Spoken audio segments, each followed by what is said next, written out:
JG Kids Online. Masih semangat untuk ber-JG malam hari ini? Nah, live chatnya sudah dibuka ya. Jadi kalian bisa berinteraksi dengan teman-teman kalian lewat live chat. Juga setiap permohonan doa nanti kalian bisa tulis di sana. Nanti ada teman-teman juga kakak-kakak yang akan mendoakannya. Nah, sebelum mulai kita mau berdoa ya.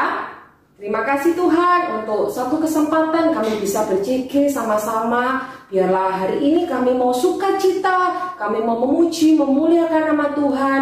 Juga berikan hati kami seorang murid Tuhan untuk kami duduk diam mendengarkan setiap firman yang akan disampaikan. Kami siap ber-JG malam hari ini.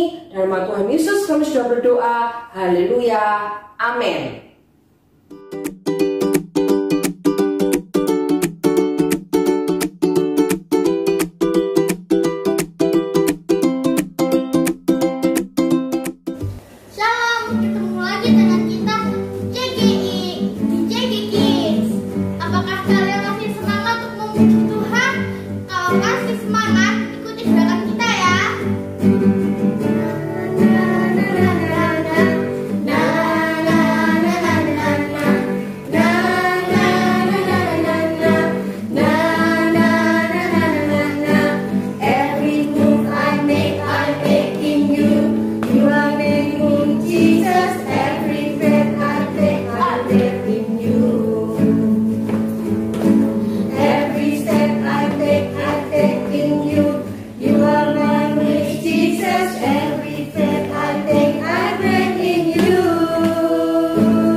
kita nyanyi satu kali lagu ya.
lagi di Cikikit.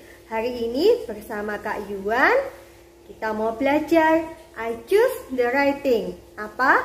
Bagaimana cara mengambil keputusan yang benar. Setiap hari kita dihadapkan dengan banyak pilihan. Dari pagi sampai malam itu banyak pilihan. Contohnya apa, Kak? Contohnya pada waktu kita bangun tidur, kita masih punya pilihan. Aku mau tidur aja atau bangun ya. Itu. Demikian juga kalau kita memilih makanan. Memilih makanan misalnya, Mah, aku mau nasi goreng atau aku mau bakso. Nah, kita harus memilih. Dan pilihan kita itu berpengaruh dengan kehidupan kita yang akan datang. Juga kehidupan orang-orang di sekitar kita, adik-adik. Nah, kalau sekarang adik-adik melihat Cikikit, itu pun adalah pilihan adik-adik. Ya, kita mau belajar dari satu tokoh yang salah dalam memilih keputusan. Siapa dia? Yuk, dengerin ceritanya ya. Saat Raja Saul menjadi raja, ia dan Yonatan anaknya maju berperang melawan orang Filistin. Yonatan memenangkan peperangan melawan orang Filistin yang ada di daerah Gibea. Raja Saul dan orang Israel senang dan mengumumkan kemenangan mereka. Tapi orang-orang Filistin tidak suka mendengarnya. Maka bangsa Filistin mengumpulkan pasukannya dari berbagai daerah, berkumpul untuk menyerang Raja Saul. Pasukan mereka berjumlah 3.000 kereta, 6.000 pasukan berkuda, dan pasukan berjalan kaki yang sangat banyak. Sampai dikatakan seperti pasir di tepi pantai jumlahnya. Mereka maju dan mengepung Raja Saul yang ada di Gilgal yang hanya bersama dengan 2.000 pasukannya. Ketika orang Israel melihat bahwa mereka sudah terdesak dan dikepung oleh begitu banyak pasukan musuh, maka mereka menjadi ketakutan. Mereka berlari dan menyembunyikan diri di dalam gua-gua atau di atas bukit batu atau bahkan di dalam sumur. Pasukan yang menyertai Raja Saul pun juga gemetar ketakutan. Raja Saul bingung apa yang harus dia lakukan.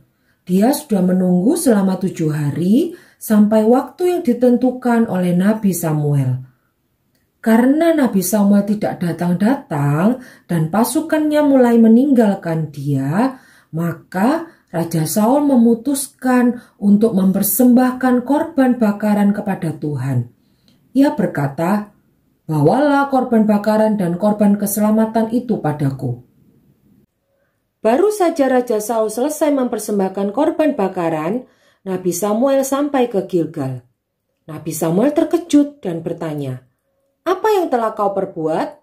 Raja Saul memberi alasan, "Karena aku melihat rakyat itu berserak-serak meninggalkan aku, dan engkau tidak datang pada waktu yang telah ditentukan, maka orang Filistin telah berkumpul mengepung. Maka pikirku, sebentar lagi orang Filistin akan menyerang aku di Gilgal. Padahal aku belum memohonkan belas kasihan Tuhan. Sebab itu aku memberanikan diri, lalu mempersembahkan korban bakaran." Nabi Samuel marah atas apa yang diperbuat Raja Saul. "Sebenarnya Tuhan hendak mengokohkan kerajaanmu atas bangsa Israel untuk selamanya. Tapi sekarang kerajaanmu tidak akan tetap. Tuhan telah memilih seorang yang berkenan di hatinya, dan Tuhan telah menunjuk dia menjadi raja atas umatnya, karena engkau tidak mengikuti apa yang diperintahkan Tuhan kepadamu." Nah, sudah tahu ya ceritanya tadi tentang siapa? Raja Saul yang tidak taat. Kenapa Raja Saul tidak taat? Karena Raja Saulnya nggak sabar adik-adik menunggu waktunya Tuhan. Dan hal itu membuat Tuhan tidak suka. Karena seharusnya Raja Saul itu tidak boleh memberikan korban bakaran. Yang boleh siapa? Nabi Samuel. Tapi yang dilakukan Raja Saul itu dia mengambil keputusan yang salah, dan akhirnya apa? Berdampak pada dirinya dan kehidupan bangsa Israel adik-adik. Karena Tuhan tidak suka dengan ketidaktaatan Raja Saul, akhirnya Tuhan menggantikannya dengan Daud.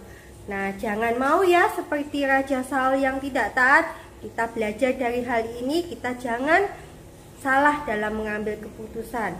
Yuk, ada 3 poin agar kita tidak salah dalam mengambil keputusan. Yang pertama, apakah Tuhan senang dengan keputusan yang kita ambil? Itu poin yang pertama ya adik-adik ya. Contohnya apa Kak? Contohnya pada waktu kita di gereja, kita waktu menyembah Tuhan, memuji Tuhan, tapi yang kita lakukan hanya diam saja. Kira-kira menurut kalian Tuhan suka enggak? Enggak kan? Karena pada waktu memuji dan menyembah Tuhan, harusnya kita pun memuji dan menyembah Tuhan. Contoh lainnya pada waktu kalian bermain handphone, ya toh, kalian melihat papa dan mama lagi bersih-bersih, terus kalian membantu mereka. Kira-kira orang tua kalian suka enggak? Suka. Demikian juga Tuhan pasti suka. Nah, kadang apa yang orang lain suka belum tentu Tuhan pun suka. Jadi kita harus mencari apa yang Tuhan suka. Ya, kita belajar poin yang pertama itu. Apa yang menyenangkan hati Tuhan, apa yang Tuhan suka. Yang kedua adalah minta nasihat kepada orang yang lebih dewasa. Ya, contohnya siapa orang yang lebih dewasa? Ya, orang tua kita. Mereka pun pasti akan memberikan keputusan atau jawaban yang baik ya. Misalnya dalam memilih sekolah, mungkin dalam les adik-adik, orang tua pasti lebih ngerti yang terbaik untuk adik-adik ya. Kita mau buka juga di Mazmur 119 ayat 30a. Aku telah memilih jalan kebenaran. Jadi percayalah bahwa orang tua kita juga memberikan kita yang terbaik. Itu poin yang kedua. Poin yang ketiga adalah minta tuntunan Roh Kudus. Percaya ya adik-adik ya, bahwa kita sebagai orang yang percaya kepada Tuhan Yesus ya, kita juga percaya adanya Roh Kudus. Kita harus meminta tuntunannya ya. Kalau kemarin kita tahu kan memperingati hari apa? Kenaikan Tuhan Yesus. Pada waktu Yesus naik di surga, dia meninggalkan apa? Roh Kudus. Nah, kalau saat ini kalian belum dapat baptisan Roh Kudus, ayo kakak sarankan untuk kalian memintanya sama Tuhan. Meminta baptisan Roh Kudus dengan tanda berbahasa roh. Caranya gimana? Kayak minggu yang lalu kalian pasti sudah dengerin kan caranya. Memintanya dengan iman ya, dan menerimanya juga dengan iman. Jadi nggak boleh ragu-ragu. Yang sudah dapat, ayo pakai itu.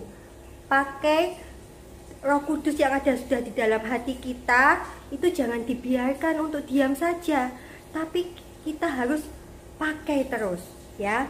Dengan berbahasa roh itu tadi tandanya ya. Contohnya lagi, apa Kak tuntunan Roh Kudus itu? Gini, misalnya pada waktu itu kalian lagi ujian. Waktu itu kalian itu tidak bisa ngerjakan ujiannya. Terus kalian dalam hati ada kepingin untuk mencontek. Nah, pada waktu mencontek, tiba-tiba di dalam hatinya kalian deg deg deg deg deg deg deg deg deg deg deg deg. Nah, itu ada alarmnya. Alarm itu dari Roh Kudus. Jadi percaya, jangan dicuekin alarmnya. Oh berarti itu Roh Kudus yang bilang. Oh berarti aku nggak boleh. Oh itu jalan yang salah yang aku tempuh. Aku nggak boleh melakukannya. Nah itu yang harus kalian lakukan. Jangan terus kalau sudah tahu ada alarmnya seperti itu, kalian terus lanjutin mencontek. Itu nggak boleh. Itu nanti bisa seperti Raja Saul memilih yang salah. Akhirnya Tuhan tidak berkenan ya. Jadi 3 hal tadi ya. Yang pertama, apa yang menyenangkan hati Tuhan. Yang kedua, minta nasihat orang yang lebih dewasa seperti orang tua. Yang ketiga, minta tuntunan Roh Kudus. Percaya kalau kalian punya 3 hal ini, kalian gak akan salah dalam memilih jalan. Dan pasti Tuhan akan berkenan ya. Yuk kita mau katakan sama-sama, I choose the right thing ya. Kita mau buka juga ayatnya di Mazmur 119 ayat 30a. Aku telah memilih jalan kebenaran. Amin ya. Percaya adik-adik, setelah hari ini kalian pasti bisa memilih jalan yang terbaik dan menyenangkan hati Tuhan. Terima kasih. Tuhan Yesus memberkati. Yeay, nggak terasa ya, sudah selesai Cekit-Kidsnya malam hari ini. Sebelum kita berpisah, kita mau terima doa berkat. Ayo angkat tangannya, biarlah berkat yang daripada Allah Bapa, Allah Anak, Allah Roh Kudus turun untuk setiap kalian, memberkati setiap sekolahmu, memberkati keluargamu, memberkati kesehatanmu, menjadikan kalian anak-anak yang takut akan Tuhan, menjadi terang dan garam dimanapun kalian berada. Tuhan buat berhasil apapun yang kalian kerjakan. Dalam nama Tuhan Yesus kami terima berkat Tuhan. Haleluya. Amin. Sampai ketemu minggu depan. See you next week. God bless you.